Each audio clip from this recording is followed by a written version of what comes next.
Hello and welcome to Tarot Insights for the week of March 20th, 2023. All righty, well, we are back in Virginia. We had a wonderful time in the Dominican Republic, but it was time to come home. We got lots of work done. Hey, Barbara, glad you could join us.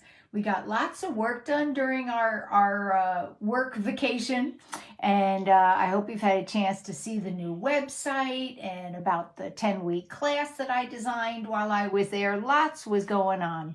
So yes, we did have some beautiful sun and ocean weather, but we also got a lot of work done, so that's good. Hey, Shayna. Hey, Mary Beth. Glad you could join us. All right. Well, I see up and Everett's on. Hope you're feeling better there. All right. Yeah, I'm excited to be home. Up, Jean. Hello. Welcome, welcome. Tracy, good to see you too.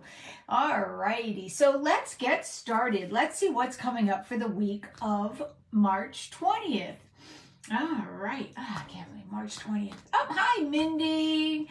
Sending you good healing vibes. All right. So let's see what's coming up. On Monday, we have the Empress, and we have this beautiful card where she's birthing the world. Hey, Marty, good to see you. We're just on Monday. And so on Monday, I think we're going to be looking at birthing. Right? What are we birthing? But if you've ever seen a pregnant woman waddling around before she's about to give birth, birth is not comfortable, right? So what are we birthing that may tonight, before tomorrow, have us feeling uncomfortable? And so recognizing that just because, and this is going to be kind of the theme of the day, of the week, I think, but just because we're uncomfortable doesn't mean, hey, Danielle, good to see you. Just because we're uncomfortable, it doesn't mean that it's negative. We can be birthing something, and Monday is a perfect example. Monday is a day of birth. On Tuesday, we have the Eight of Pentacles, and I love this card. This woman, she's got a candle, and she's got some crystals and some books and things, and the moon is going through all the phases. And that just reminds me that on Tuesday, you may be feeling like you are in a phase and you may feel stuck, but the moon keeps going and so does that phase. But sometimes phases take longer than others. And so you may be in the learning phase, you may be in the studying phase, you may be in the enjoying the reaping the results of all your labor. But it is on Tuesday, you may find that you're looking at, is this just a phase? Is it going to pass? What do I do in the meantime? Or how do I enjoy it while it's here? Because sometimes the phase is fabulous, right? And we're like, oh my God, how long is it going to last? It's going to last as long as it's supposed to last, and it's not going to last forever. Good, bad, or ugly, things don't stay the same. And so Tuesday, we're going to be looking at this idea of what's going on in my life right now. What phase am I in? And what do I need to prepare for the next phase? And what do I need to do to release the last phase? Let's look at Wednesday. Wednesday, we have the Ten of Swords. We have these birds flying up above, and they're probably vultures of some sort, because the Ten of Swords is a time of cutting out, of letting go, of feeling like it's done. Now remember, we birthed on Monday, we looked at phases on Tuesday, and by Wednesday, we are like, this is over, right? And so this is a very fast phase that I'm feeling coming up this week. You may find turnaround because tomorrow is different, right?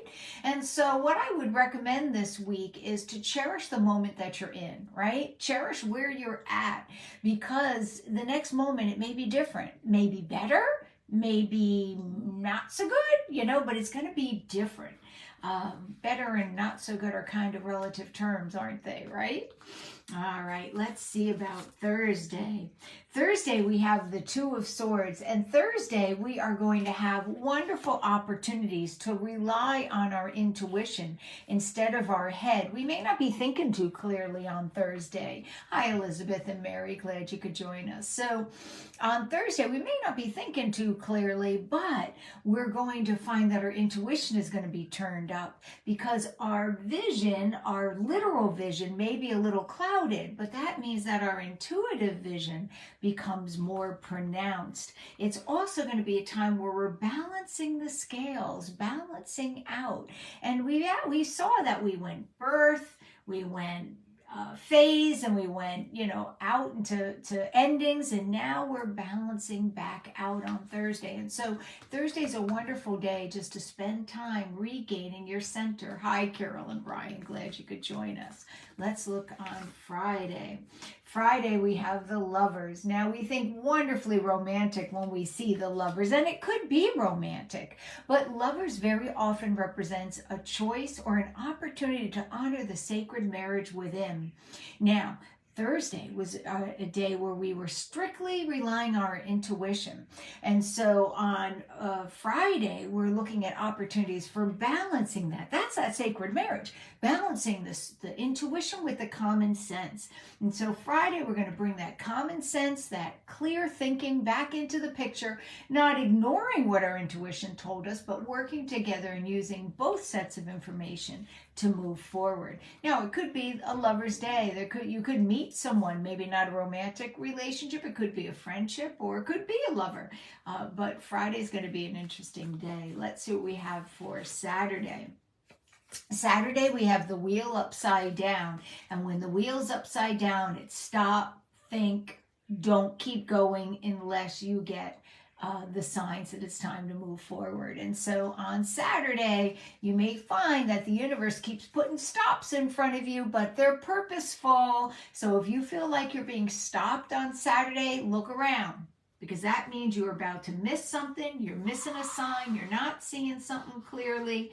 On Saturday, if the universe stops you, it's for a good reason. Look around. Make sure the direction you are going is the direction you want to go. Let's look on Sunday. Sunday, we have the Seven of Swords. Sunday, we want to be careful because people are going to be bok, bok, bok, bok, bok, bok, bok. Meanwhile, they're really not saying anything, right? And so Sunday, watch out for fast talkers. Watch out for people who are maybe a little deceptive. It doesn't mean it's going to be terrible on Sunday. It just means, pay attention. But throughout the end of the week, especially, what were we talking about? Thursday, Friday, Saturday, all of it's leading us to pay attention to that inner and outer messages that we get. The universe is going to help us with that to make sure that we are making clear movement forward. The beginning of the week's all about births and cycles, and then the second part of the week is about using both our intuition and our common sense to create a sacred marriage within ourselves.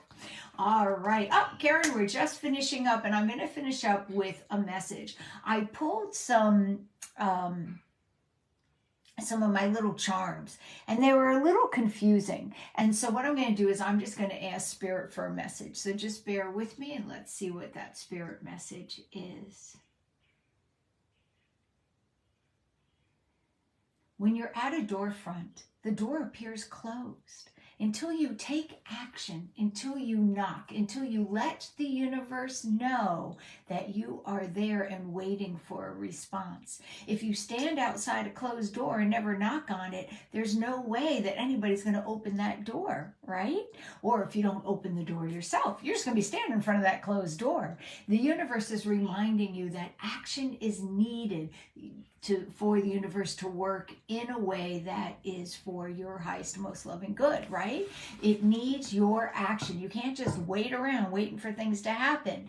Now, this whole week has been about births and cycles and listening and paying attention to signs. And so is our message. It's, if you stand in front, you don't take an action, you don't do anything, nothing's going to happen. But we've given the wisdom this week that's all about paying attention to cycles, recognizing that there's opportunities for birth and death and change, but that it's the most important thing is during this process that we listen to both our intuition and our common sense to build that sacred marriage within. And then when we knock on the door, we're going to want it to be answered. We're going to know because we've used both our inner and our outer wisdom. We've paid attention to signs. We've paid attention to, is the time right? Is it the right phase? And we'll be ready to knock on that door and have it answered. All right. We'll see you next week. We're going to be still here in Virginia. Bye-bye.